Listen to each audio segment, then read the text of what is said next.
जगह वहां पर हम लोगों ने इस दौरान ऑक्सीजन की सप्लाई, आपने पहली बार देखा होगा कि ऑक्सीजन की सप्लाई हमें बाहर से मंगानी पड़ी।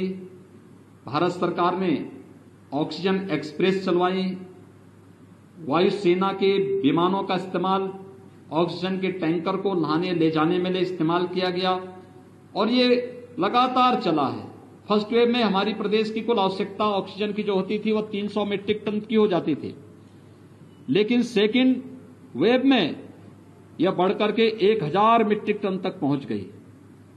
हम लोगों ने लगातार इस कार्रवाई को आगे बढ़ाया है, लेकिन साथ साथ हर जनपद ऑक्सीजन में आत्मनिर्भर हो सके, इसके लिए भी आदरणीय प्रधानमंत्री जी के मार्गदर्शन में एक कार्रवाई प्रारंभ हुई और अब प्रदेश के अंदर हम लोग इस समय 300 से अधिक ऑक्सीजन प्लांट लगाने की कार्रवाई को आगे बढ़ा चुके हैं। मुझे ये कहते हुए प्रसन्नता है कि आपकी मुजफ्फरनगर में भी 6 ऐसे प्लांट लगने जा रहे हैं, जो यहां पर 4 पहले से थे, उनकी क्षमता कम थी, 6 नए प्रस्तावित किए गए हैं जिनको हम यहां पर लगाने जा रहे हैं। हम लोगों ने वर्तमान में जो एक आशंका व्यक्त की जा रही है कि गांवों में इन्फेक्शन बहुत ज्यादा फैल चुका है, राज्य सरकार उसके प्रति पूरी सतर्क है। 5 मई से ही हमारी गांव-गांव में घर घर सर्वे का काम चल रहा है। हमारी निगरानी समिति स्क्रीनिंग का काम करती है।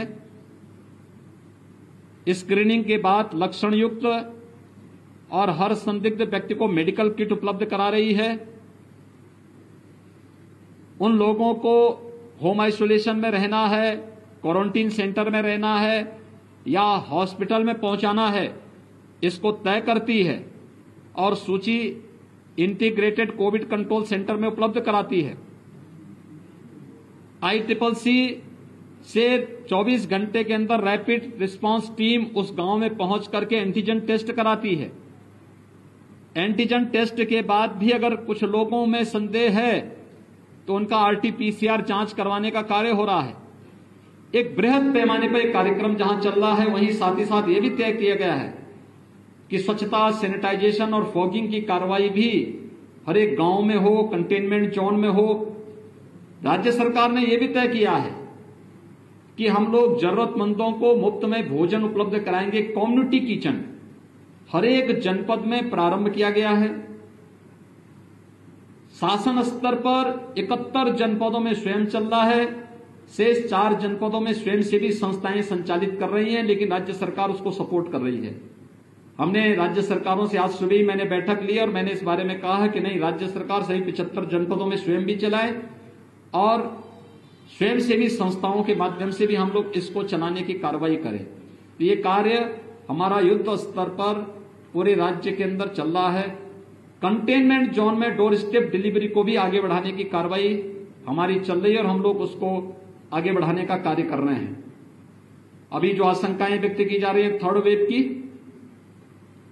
वेव के प्रति हम लोग पूरी तरह सतर्क हैं और हर जनपद को कहा गया है, अभी से थर्ड वेव के बारे में आशंका है कि बच्चों पे ज्यादा बच्चे इससे संक्रमित हो सकते हैं।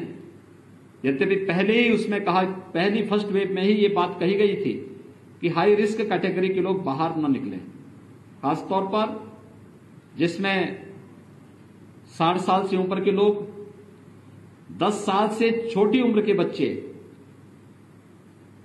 गर्भवती महिलाएं, कम इम्यूनिटी के लोग, कमजोर इम्यूनिटी के लोग और एक या एक से अधिक बीमारी से ग्रसित कोई भी व्यक्ति ये घर के बाहर न निकले, घर में भी मास्क धारण करें। किसी भी व्यक्ति को बाहर निकलना है,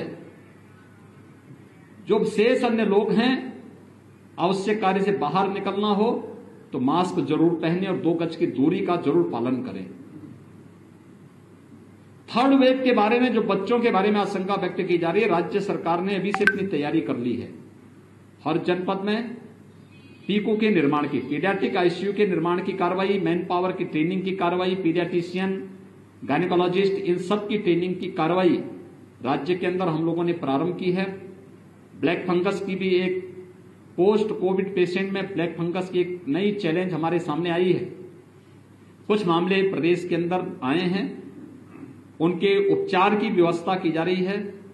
एक एडवाइजरी पूरे प्रदेश के अंदर जारी की गई है कि ब्लैक फंगस के अलावा पोस्ट कोविड कोई भी ऐसी समस्या देखने को मिलती किसी पेशेंट में तो उनके लिए एक अलग वार्ड बना करके उनके मुफ्त में उपचार की व्यवस्था प्रत्येक जनपद में प्रारंभ की जाए, जिससे हर एक व्यक्ति की जान हमारे लिए महत्वपूर्ण है, उसको बचाया जा सके और हर एक व्यक्ति को के जीवन को बचा करके हम लोग उसकी ऊर्जा का उपयोग समाज के लिए और राष्ट्र के लिए कर सकें।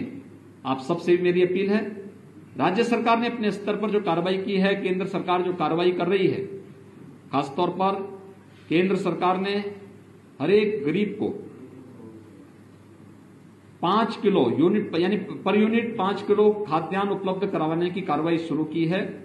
प्रदेश के अंदर 20 मई से खाद्यान्न वितरण होगा।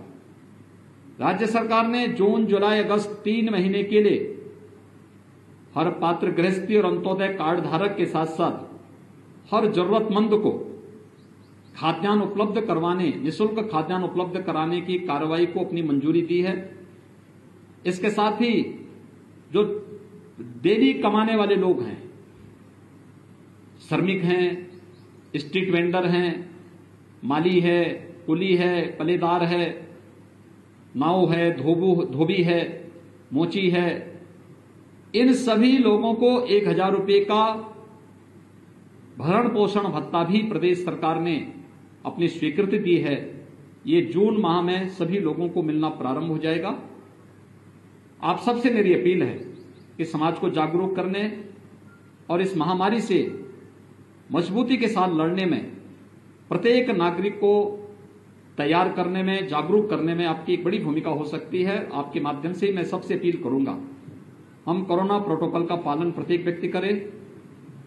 हर व्यक्ति अनावश्यक कोई भी घर से बाहर न निकलें, लेकिन अगर किसी को घर के बाहर निकलना ही हो तो मास्क जरूर पहने, 2 गज की दूरी का पालन जरूर करें।